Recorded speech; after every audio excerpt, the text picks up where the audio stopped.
Hi, I'm Danny DeVito. And I'm Miranda Hart. Welcome to the Graham Norton Show.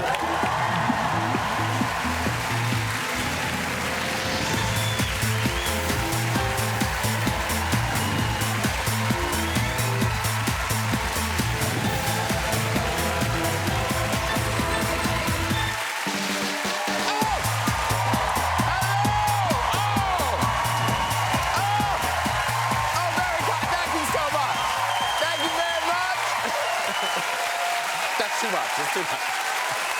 It's embarrassing. It's embarrassing. Hello. No, time. Hello, good evening, very welcome. Great show for you tonight. I tell you, tonight's show is brighter and shinier than Theresa May's toe caps. That is shiny. Did you see them? Yeah, I know, for looking at her own skirt. Now, Yes, ladies and gentlemen, it's been the Tory Party conference in Birmingham this week. Did somebody say, party? Here's Theresa May arriving at the conference. And here she is after 4 days in Birmingham. Meanwhile, there was disturbing showbiz news this week, ladies and gentlemen. Kim Kardashian has been robbed. Robbed, I say. The thieves made off with her engagement ring. Here she is posing with it. Oh, very nice. Pretty, isn't it? Pretty. Apparently, police asked Kim if she thought it could have been an inside job, to which she replied, "What's a job?" Hey, let's get some guests on! And later, we'll be meeting a true legend of Hollywood comedy. The great Danny DeVito is here. I know. Plus, we'll have music from Amber Riley. She'll give us an exclusive performance of And I Am Telling You from Dreamgirls. But first, he's one of the UK's favourite comedians. It's a warm welcome back to Mr. John Bishop! Yeah! Hello! Let's do hugging. Let's do hugging. Hugging. There you go. John Bishop, everybody. From smash hit sitcom to Call the Midwife now, she's a best-selling author to boot. It's only Miranda Hart, everybody! Hey! Hello, lovely. How are you? Come in, sit down. John, Miranda, John. This man has starred in Jurassic Park, The Piano, and TV's Peaky Blinders. Now he's bringing us New Zealand's most successful film ever. Welcome for the first time, Mr. Sam Neill. Oh! Hi. Nice to see you. Oh, let's hug. Let's do hugging. Sam Neill. Hey. Miranda, John. One of our greatest Scottish actors, he starred in Trainspotting, Star Wars, and Moulin Rouge. Now he's making his directing debut. Welcome back, Ewan McGregor, everybody! Oh, the energy of the man. The energy. Hello. Hey, Ewan McGregor. Hi.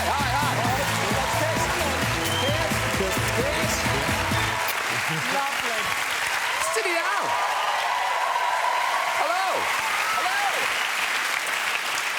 Welcome all, welcome back, welcome for the first time, Sam. Thank you so much. Nice to see you, very good. Now, I'm immediately, I must speak to John Bishop. Let's do it. Because I heard you had a beard. That's not a beard. Well, no, but what I'm supposed to do, I'm supposed to have a beard for this part that I'm doing. But I thought, because I was coming on here, I'd trim it a bit. And I ended up with a big bit taken out of there, so then I've had to try and make it even. So now I just look like a drunk on a bench. Which is probably appropriate for this show. Well, possibly. But no, but the trimming, I feel it's like you've had them. I've had beards like beards. Yeah, it's like ones. It's like trimming a hedge. You can't go that wrong. Do you do, or do you have a man that does it? Well, it depends. Let's talk about that. Let's put it this way, John. I can do it myself. Yeah. Are you living with yours now, Sam? It sort of took up residence a couple of years ago, and it doesn't seem to want to leave. Yeah. And I've got that sort of dark thing on the top lip, like here. Yes. What, hair? I have the opposite. I don't know. I think it's an Irish thing. Mine's red here and then white there. I've got the reverse. First time I've wanted a beard to be able to join in. Because who was the person who came to your house? Oh, yes, that was weird. This week, somebody rang my doorbell. I answered it, and it was a maverick like that. Do you do that yourself? and someone was sort of deferentially kind of bowing and went, "Good afternoon, milady. Milady, I'm a gardener, milady, and I'm in the area, milady, and I noticed that your bush needs trimming, milady." Honestly.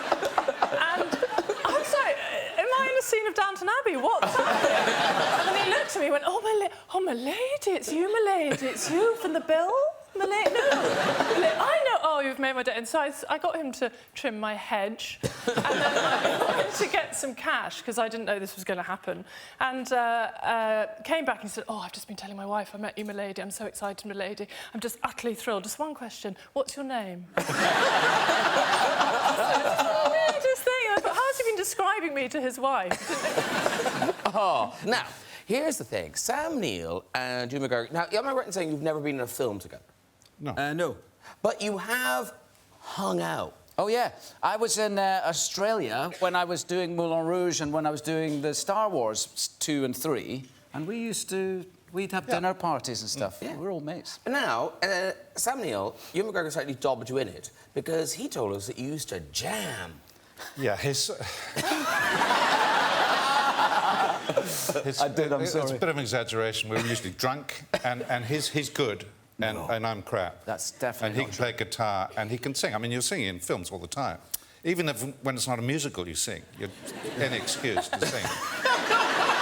It used to be dropping my trousers, and now it's singing a song. Yeah. Oh, well. Because I think, are they... Oh, God, no. No, that's not it. No, yes. Oh. Here we go. Because your chosen instrument is the ukulele.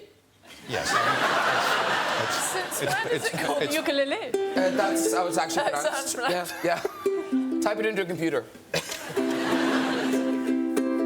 is the best night of my life. You sing. Here we go. I don't care if it rains or freezes, as long as I've got my plastic Jesus sitting on the dashboard of my car. Painted colours, pink and flares, and glows in the dark, 'cause it's iridescent. Take it with you when you travel far. Get yourself a sweet Madonna dressed in rhinestone, sitting on a pedestal of abalone shell. Going 90, I ain't scary, 'cause I've got my Virgin Mary showing me that I won't go to hell. Whoa! Ewan McGregor, ladies and gentlemen. Neill! That didn't hurt. That didn't hurt. That was lovely. That was fabulous. That was all right. There we go. Have a sip of wine, Sam. Have a sip of wine. Settle yourself. Now, ladies and gentlemen, Ewan McGregor, not content with being a marvellous actor, has now directed a feature film. Yeah, and you're in it. You're in it. I am. Yes. Yeah. It's called American Pastoral. It opens on the 11th of November. And there's probably no one here who hasn't read American Pastoral by Philip Roth. But just in case they haven't... Okay. What... Let's ask someone in the audience. Next. Just tell us, it's a story of a family, but it's kind of wider. It's kind of a story about slice of American. It's about. I guess Philip Roth is writing about America at the period of time with the post-war generation. There's a couple who are a couple of the 50s, and they represent the American dream, if you like. And then their daughter Mary represents the 60s, and it's a story about this family, and their daughter falls in with a political group in New York and becomes radicalised, and she disappears after a terrorist act, and it's about how they deal with that situation. And you guys are, I mean, the cast, you have a fantastic cast. Yeah. But I just wondered, because they all knew you were first-time director, Yeah. is it like a supply teacher, where kind of like everyone's like, he's no idea what he's doing? Well, I hope not, but they are, like you say, very good actors, so I maybe wouldn't have known anyway. No, I think it was brilliant. It was a nice, inclusive feeling. I mean, I learned a lot from Danny Boyle, who I used to work with in my early days, and who sort of very much defined me as an actor. He was my first director, and he set the bar very, very high in what to expect with that relationship. And he would always just clear the set and rehearse with the actors alone. And I've always loved that, and I think it's important because the actors feel involved in the work that you're about to shoot. There's nothing worse than walking on set and being shown a mark and someone says that's where you're standing, because you always feel like, how do you know? You know, you want to be part of it. So I would do this. I would clear the set. I'd say, OK, now it's just a rehearsal for the director and the actors, and I would walk on with Jennifer Connelly and close the door. And then I'd be like, oh, yeah, it's me. There was no one else there, and it felt like we were sort of getting away with something, you know.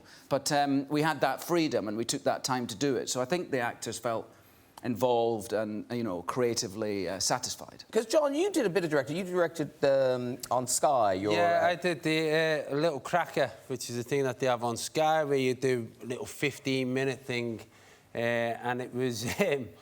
It's supposed to be about your own childhood. So I did something about when I was 13, I sold teddy bears door to door and made my first £100 selling teddy bears that we made in this factory that my dad had. So I had to cast. I said, I'll do it, but I want to write it and direct it. So I had to cast somebody who was a teenage version of me. I thought, I've got a house full of them. So I auditioned my own kids to be a younger version of me and didn't give them the part. I give it to another kid whose mum I knew a while ago, but I haven't seen her.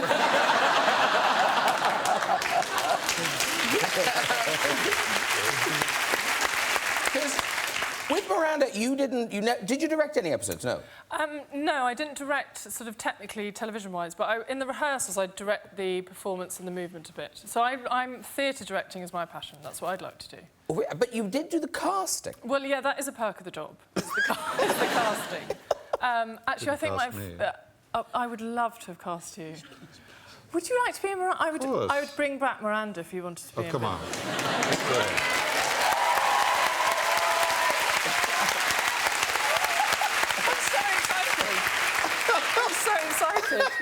I don't know what to do. Are you being serious? Come on, you're on let's do national it. television. Don't let's lie. do it. Come on. OK. What are we playing? Whatever you want. OK. It's like we're on a date. But the best thing I wrote to cast was I wrote for a Sport Relief sketch, Goran Ivanisevic. I'm a massive tennis fan. And I thought, I want to be in a sketch with Goran Ivanisevic, as if we'll get it. Finished the end of the sketch, and he kisses her, obviously. Got Goran, and then it was all just really embarrassing having to explain that, oh, and then at the end this happens. And it was so disappointing. It was the most unsexual kiss. He got my sort of shoulders. He was clearly terrified, or I had appalling breath or something, and he went... It just ruined it. Goran ruined it. Sam wouldn't do that. Sam wouldn't do that. Well, no. I'm not suggesting we have. And he kisses her. Violently. If you'd been director, you could say, no, not like that, Goran. Do it again. Like this. Can I ask you a question? Did you say action? When No, you I said cut. Not action. So you didn't say action? No. Some directors say action and some directors don't say Yes. action. But how do you know when it started? How'd you start? No, someone else. No, someone else says. Oh, I see. just standing around. Go. Anyone ready? Because it would be odd, because when you're about to do a take, you've got to be thinking about No, I was the thinking thing. if you weren't in a scene, not Oh, yeah. action. Oh, And then action. No, if I wasn't in the scene, I'd say action, yes. Oh, you would? Yeah. I like but when I was in the scene, I'd say cut. Yeah, Would and then, you? Yeah, Yeah. I'd cut and it, then do you argue with yourself? Do you come and go, you and that was you better than that? No, the trouble with it is it's embarrassing to do more shots of yourself. Yeah, So you just can get end the up... camera Yeah, one more. Actually, come in a bit closer. You can end up with not enough footage of yourself. Right. And if you're going to be in it and act in it, you've got to make sure you've got enough footage of Yes, yourself. I never... So that must be embarrassing, because the it's other a actors little just bit, rolling their eyes. Oh, more close-ups. I only got 3. Apparently my lighting was fine. Love scenes in it. I couldn't imagine directing yourself in a love scene. You know, that would be... Someone must have done that, but that's got to be the What's there a love hardest scene thing. in it? Yeah. No. Oh. No, there wasn't. Yeah. That would be funny. Go on, Ewan! Come on! Action! Cut! One more! But you talked about learning from Danny Boyle. Sam Neill, of course, you worked with Steven Spielberg. And Jurassic Park, of course, it's back now, Jurassic World and thing. And you've ruled out ever coming back. You could come back. You're still alive. I didn't rule it out. Oh. They just didn't call me. And someone asked me the other day, and I just said, I don't know what's happened to Alan Grant. He could be dead. He could be in therapy, you know. Yes. For sort of trauma or something. or he might be an accountant in Des Moines. I don't know what's happened. No one knows what's happened to him. And I hadn't realised that the very first Jurassic Park, that got the, you know, the prestigious royal premiere, the royal charity premiere, didn't it? With, was it Charles and Diana then? Diana on her own. Oh, OK. For reasons I have no idea. But, yes, I found myself sitting beside Diana in... I've told this story before, and my son is so embarrassed by it, but Diana was sitting here. It was in the Odeon, you know. Yeah. My son was sitting here. It's a drafty cinema, as you know, and the draft was going this way across. And as soon as the dinosaurs... My son was 10 at the time. As soon as the dinosaurs turned up, he started farting. But it was drifting towards that. And I had my dinner suit, and I thought, I'm sure she'll think it's me. And I could feel the sweat stains just sort of growing on my dinner suit like this. And he didn't stop until the end. But he denies it to this day. And I'm sorry that she's not around. I can apologise, you know. It wasn't me. And that movie, it seems to me, maybe I'm wrong, that was kind of the first time we saw that quality of CGI, that, you know, like that. And that amazing scene where yourself and Laura Dern see the dinosaurs at the same time the audience see the dinosaurs. Right. What did you think you were looking at? Did you think it was going to be that good? I can tell you what I was looking at. And you know, it looks simple enough. But actually, what I'm looking at is Steven Spielberg with a big, long stick with a tennis ball at the end. Just waving it like this. And, you know, you have to look as stunned as you possibly can. It's not easy, this stuff, is it? No. Well, no, it's like, but that's like a masterclass in amazement. And actually, Sam Neill, we're here to say, Sam Neill has such a lovely film out at the moment. It's called Hunt for the Wilder People. And it's one of those things, if you just read the synopsis, you kind of think, is that a really depressing film? But in fact, it's joyful and it's lovely. It's a heartwarmer, yeah. Yeah. It's a kind of a road movie, except there's no roads. Because we only have about 3 roads in New Zealand, so... and it's me as a grumpy old guy and a kid, 12-year-old kid, who's, you know, dispossessed and lonely and a foster kid, and we have to sort of survive. Doesn't sound very funny, does it? No. But it is. I've seen this film. It is hilarious. And what's so weird is, like, really sad things do happen in it and make you cry. But overall, it is hilarious. It is a very funny film. Yeah, and people are nicer to me in New Zealand as a result of this. You know, I think the last time they saw me was a Psychopath and Peaky Blinders, and people avoid me. And now they're sort of nice to me in airports. It won't last.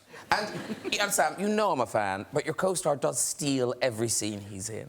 Well, everyone says that, which is kind of irritating, but But it's true! It's just true! It's his film, you know. It wasn't...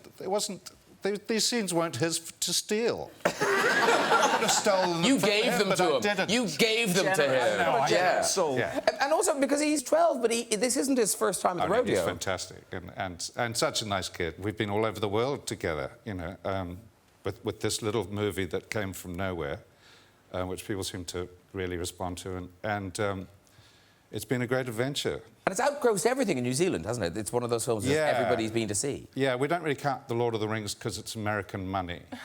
Yeah. But apart from that... Ladies and gentlemen, Miranda Hart has written a book. Yes, she has. That was your last book.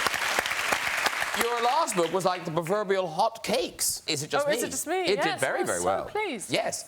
This one, this is such a crowd pleaser. It will do so well. It's Miranda Hart, Peggy and me. Yes. And Peggy is your actual dog. My actual dog. Is backstage. Did you all meet Peggy? Yes. Yeah. That's the dog that came into my dressing room, unbidden. Are you serious? Yeah, just had a look around and just walked out. Looking for its own dressing No one room. else noticed. I thought, what the hell? That's a dog. There's a dog in a book. That's my dog, Peggy. Yeah, it's a celebrity dog. If only Wow. you'd known. Hilarious. And now, she wasn't originally Peggy. She was called Eunice.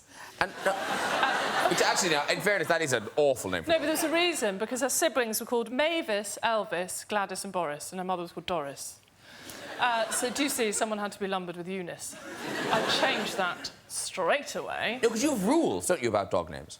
Yeah, I'm quite pernickety about dog naming. When I was writing the book, I was thinking all things dog, and I got really into the dog naming thing, because I've noticed that posh people name their dogs after names that sound like their children, like Saskia and Henry and Jasper and Tamara.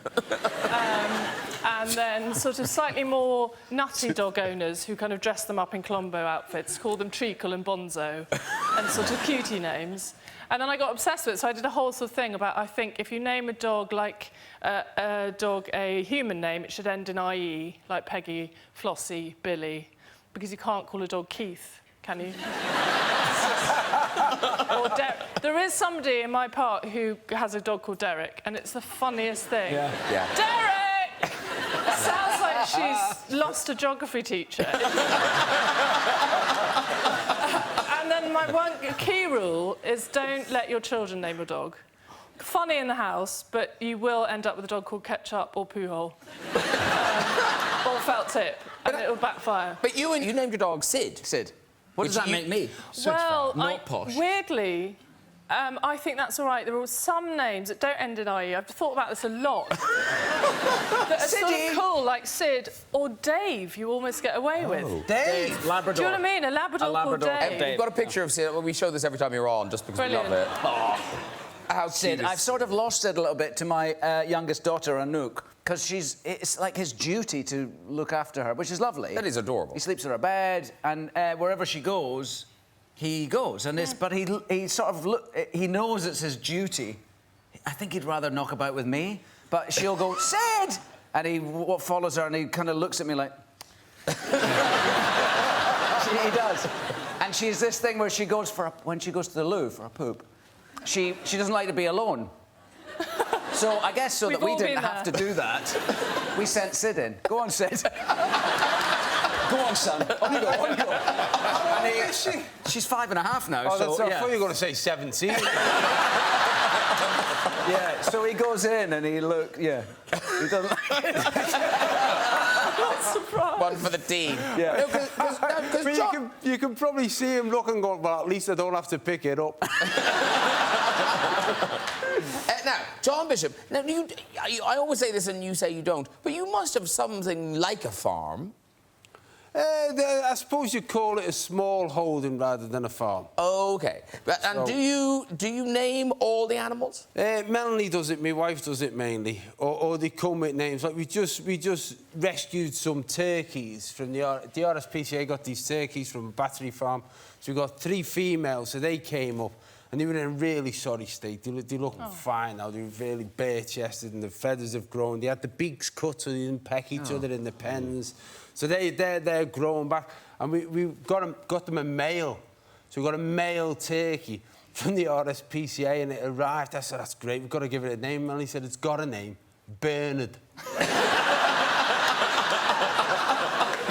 I think someone's taking the piss. You can't call a turkey Bernard.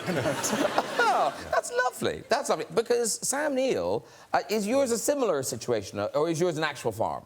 Well, look, yeah, I mean, we grow wine, but I've also got lots of animals, and I do give them names, and I know you're vegetarian, John, it probably makes you feel slightly ill, but, you know, I have about 30 to 40 lambs every year, for instance, and I can't find happy homes for all of them, to be honest. I really want to, but I can't. But I do name a lot of my animals as an insurance policy because, you know, if you name a chicken... Yeah. You know, Meryl Streep, I mean, in all fairness, you can't eat Meryl Streep.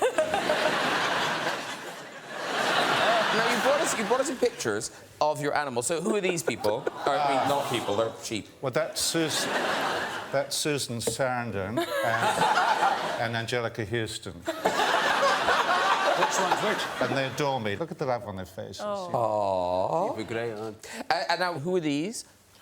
Oh, well, that's Helena Bonham Carter Which one's Helena? with the horns. Oh, really? She's a real cow.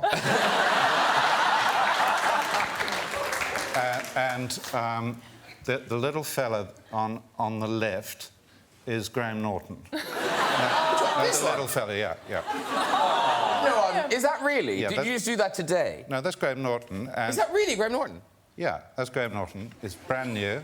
And Helena Bonham Carter is Graham Norton's mother. And, She'll be thrilled. We've got another picture. yeah. Yeah, that's Jimmy Nesbitt, who is Graham Norton's father.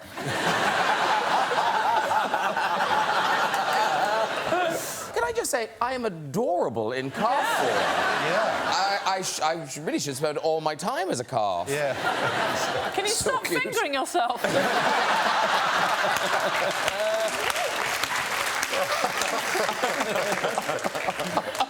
You know, the truth is, what someone should do is graphically merge Helen Bonham Carter and Jimmy Nesbitt, and I bet you it looks like you.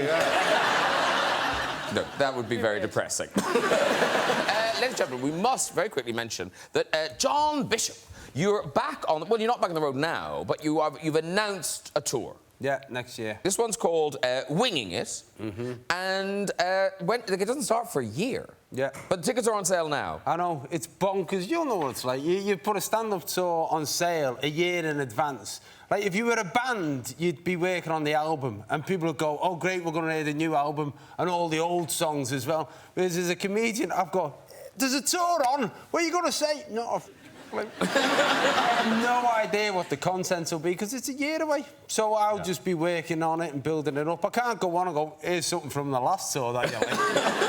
Everyone found this funny before. Yeah.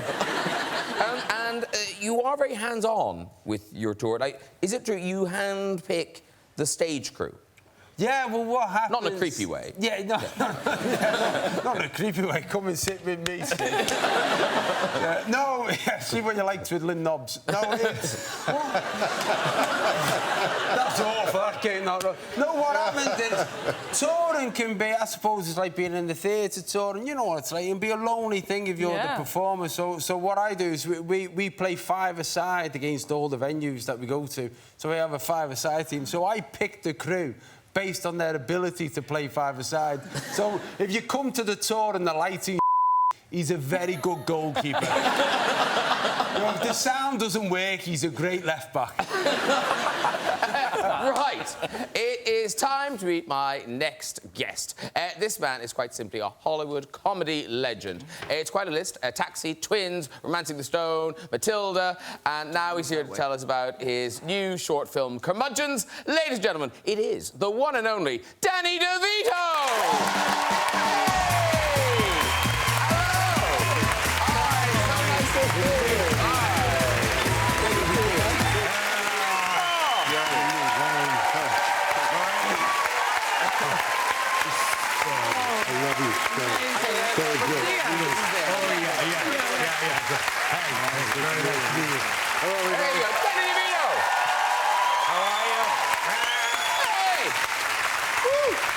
You guys.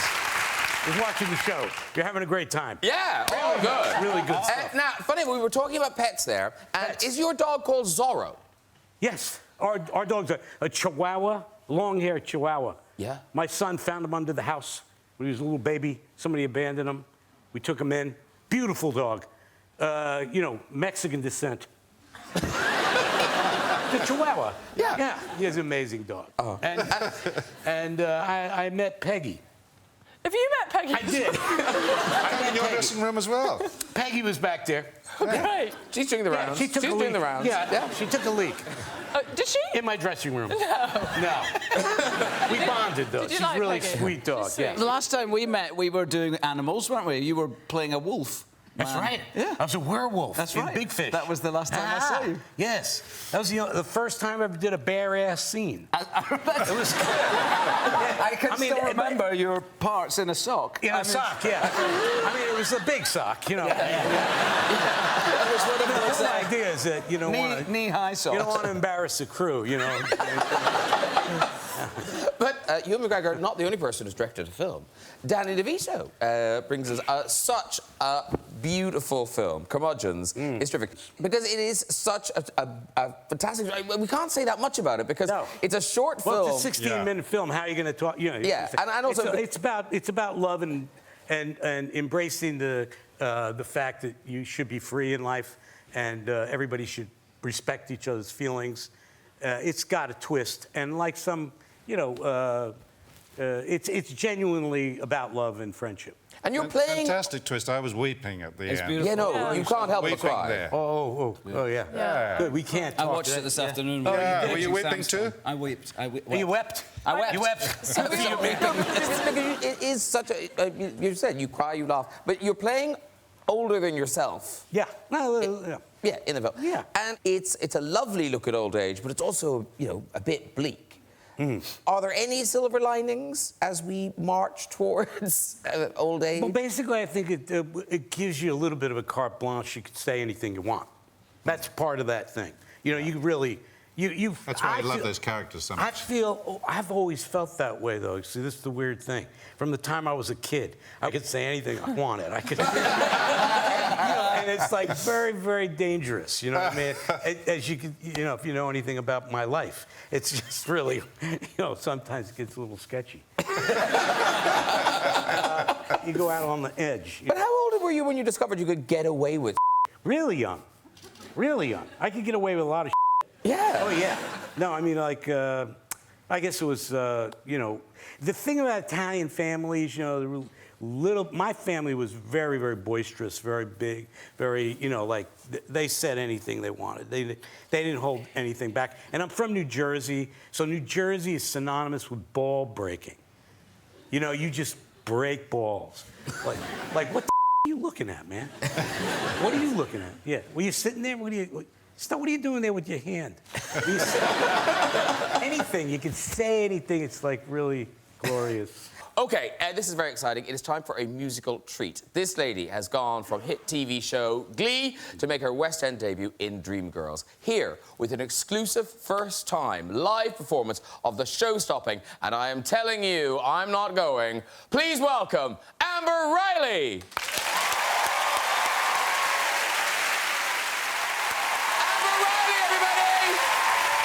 Come on over here. Amazing. Mwah! Amber Riley. How good. If you sit at the end there, they'll make you welcome.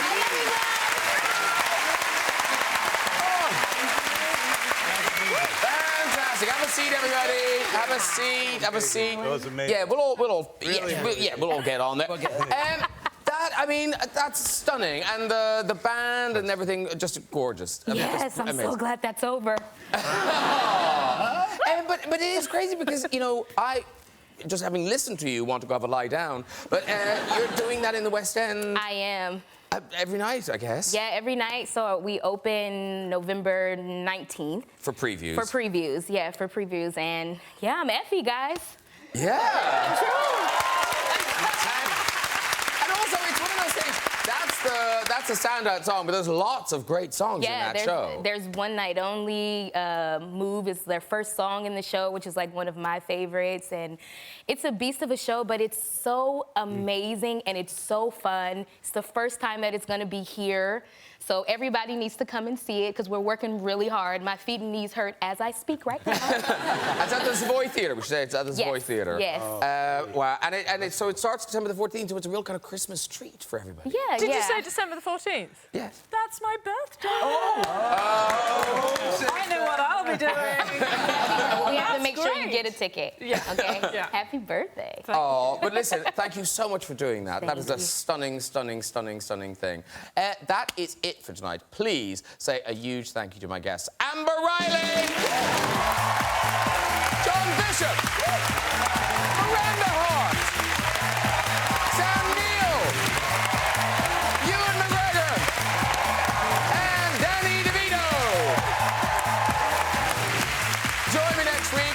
Banter star Jeremy Renner, the hilarious Chris O'Dowd, 5-time Oscar nominee Amy Adams, and ex-One Directioner Niall Horan. I'll see you then. Good night, everybody. Bye-bye.